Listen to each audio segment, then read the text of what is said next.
Alrighty, hello ladies and gentlemen, welcome to the show, Serving Nerve, where we talk about whatever we want, and today we are going to be going through more fat acceptance cringe compilations, yes. But, I have to say, alright, one thing and one thing only.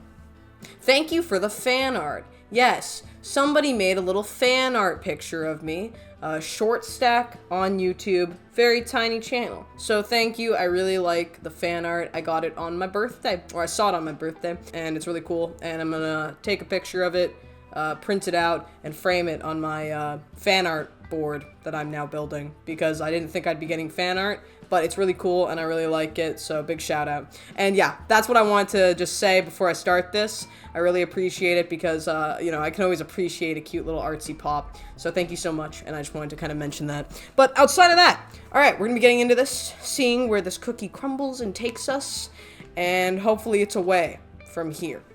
Or from morbid obesity. I don't know. Let's find out what's going to be going down tonight. My For You page has been absolutely full of people talking about fat acceptance, and it makes me super happy, especially to see a lot of straight-sized people also jumping in and coming to our defense as we're trying to dismantle fat phobia on this app.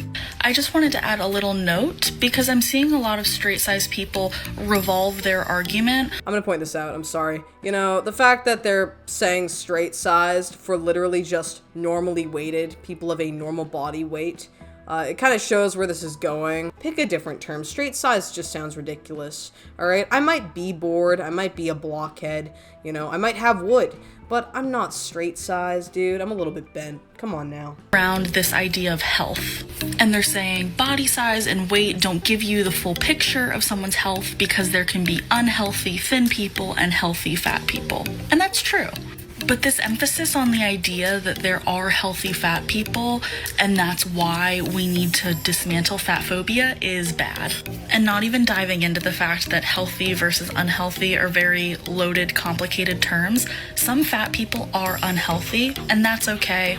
We all still deserve to live in a world without fat phobia. No, I would fear being unhealthy as a fat person. I think people have the right to fear and or be disgusted by the prospect of heart disease, diabetes, specific forms of cancer, hormonal issues, nutritional deficiencies. You have every right as an individual to want to be fat phobic if that entails disease risk. It's the same thing as being underweight phobic. I know that's not really a term, but people look at things like severe, EDs and anorexia and stuff oh my god, we don't look at it like it's good. We look at it like it's scary because it entails early death, bone density issues, risk of nutritional deficiencies, you're starving, that kind of thing. So in either direction, being super underweight or overweight is incredibly bad, especially when we calculate for the health risks. Health is a little bit subjective. The concept of being healthy is a little bit subjective, and you can be healthier as an overweight person than somebody who's doing very unhealthy things as maybe a normally weighted person or a person with a BMI that's a BMI of 25 or below. But that doesn't justify it. We shouldn't be trying to normalize these unhealthy ways of living. Otherwise, we can just do it with everything. Narcotic usage, alcoholism, self-mutilation, things like that. We can actually just say it for anything then. Why limit it to body weight? It's all behaviorally based anyways. Being super underweight, overweight, having, alcoholic fatty liver disease. These are all things that are based on behavior predominantly and play slightly into genetics. Slightly though, because those are some serious outliers. In most cases, being overweight or underweight, being indulgent in, narcotics, being involved with things that are bad for you, being an alcoholic or anything like that. These are all things that are overall, with some variability, your decision to do. And whether we struggle or not to, break from those things, we should not try and normalize them. There's a point where we have to recognize this is not a good physical form to have. I'm doing bad things to my body. I should not endorse them. It's not to say that you don't deserve to have human rights or anything, or people should beat down on you or belittle you, but we should not try to put each other on a pedestal when we are obviously not well. It's just not a good way to live your life. So there's a balance here. you know? To appeal to neutrality in this regard is always good, but to strive for health is most important. That's a very important thing. I want to push that because, again, I get not wanting to feel like hated by people or belittled or, you know, almost abused by people just because of the way you look. But we should also not talk each other up and be like, yes, queen, be fat. Like, it's just not a good vibe, dude. There's a balance here. I think approaching things with neutrality would be better than worrying about like defending and uplifting and trying to liberate people on the basis of their body weight. I think there's just a better approach to this. I'm not sure if people recognize that you can just have a nice balance of perspective here and think logically about this instead of having to always worry about being like uplifted and defended or, I don't know, having to worry about being belittled by society in this regard. It's just silly. The fat acceptance movement is so toxic. Imagine calling your doctor fat phobic because they tell you that your weight makes you at high risk for diabetes. Yeah, I can agree with that, dude. Let's talk numbers, shall we? When a thematic analysis was conducted of 21 different studies within the U.S. National Library of Medicine, these studies confirmed the 10 following themes within fat patients: contemptuous, patronizing, and disrespectful treatment, lack of training, ambivalence, attribution of health issues always to excess weight, assumptions about weight gain, barriers to healthcare utilization, expectation of differential healthcare treatment, low trust and poor communication, avoidance or delay of healthcare services, and doctor shopping. The assumption that a fat person's healthcare problems are always related to their weight allows many underlying conditions and potentially dangerous diseases to go undiagnosed. This study or this collective of data does not actually negate the fact that you do have a higher risk as somebody who might be morbidly obese of having things like diabetes, heart disease, and a series of risks that your doctor will have to mention to you for fear of like medical misconduct. That's a legitimate thing they have to do.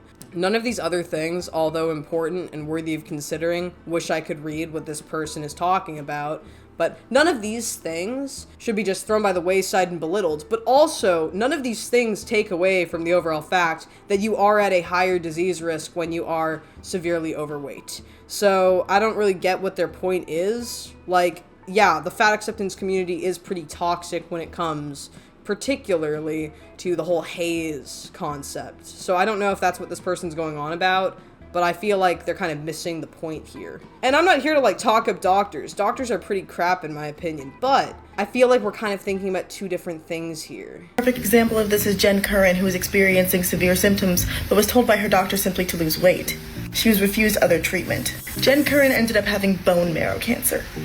Fat phobia kills. I mean, again, there could be potential risks for like cancers and, you know, being overweight and whatnot, but I do actually agree. There are some outliers out there where doctors will just be like, hey, you're fat, whatever. You know, like you're fat, lose weight, and you know, that's why you're in pain or something like that. Doctors should be meticulous regarding, you know, assessing you. But this can happen at any weight. Some doctors just suck, dude. And there are outliers where people will have something horribly wrong with them and not be listened to. This has happened multiple times in my family with normally weighted and overweight people, so I can level with it, but it's just called having a bad doctor. And also, I'd say it depends on which medical system we appeal to. The one that I came from in Canada, absolutely atrocious. But that's besides the point. Overall, you know, I get what this person's saying. It's worthy of some consideration, but we also do need to think logically about this and then acknowledge that, yeah, being overweight, there's some disease risk in that. So, you know, just saying, my dudes. When your friend's Facebook status reads, I'm looking for 5 friends to join my new diet group, and ironically, she decides to give you a call. I mean, get better friends, I guess, bro. Like, if you don't like it, just don't associate with them. Like, if they look at you like, oh yeah, my friend's fat, they should diet with me, and you don't like it, then just don't be their friend. Or don't hang out with them. Like, I don't get it. Like, you can just choose to diet or not diet.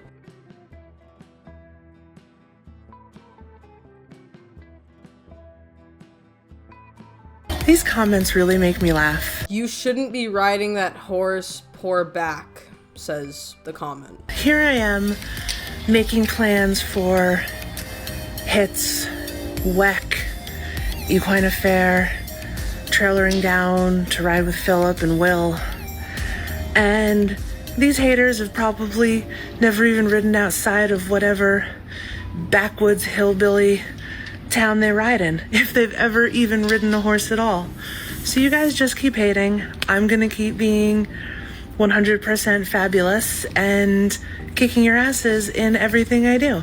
But have a nice day. I actually don't know how much like weight a horse can take on its back, and I also don't know the weight of this person.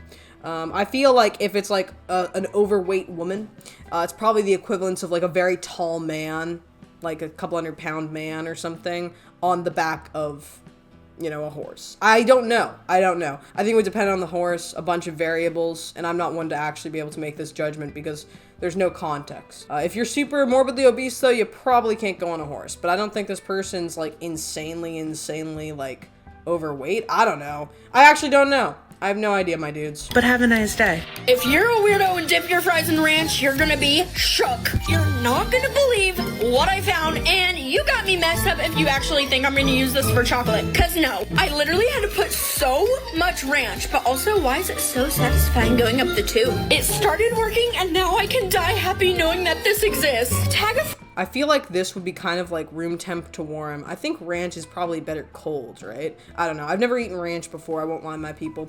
I've never eaten ranch.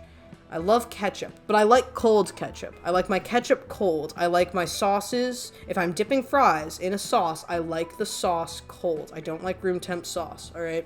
But a french fry dipped in anything, especially that much white stuff, fuck, I'd put that in my mouth any day. So I'm not one to talk. Saying that though, this thing looks like a disaster to clean, and the amount of ranch is excessive. It is extravagant, but I would discourage this conduct sheerly for the safety of your dishwasher. But yeah, anyways, that's the video. Tell me what you think in the comments below. Are you all interested in having this much white stuff on a girl's face? I don't know. But outside of that, what do you guys think about this, that, the other upside down triangles? I don't know. Anyways, tell me what you think, my people, and I hope you all enjoyed. It has been lovely, and I'll see you all next time. Slater!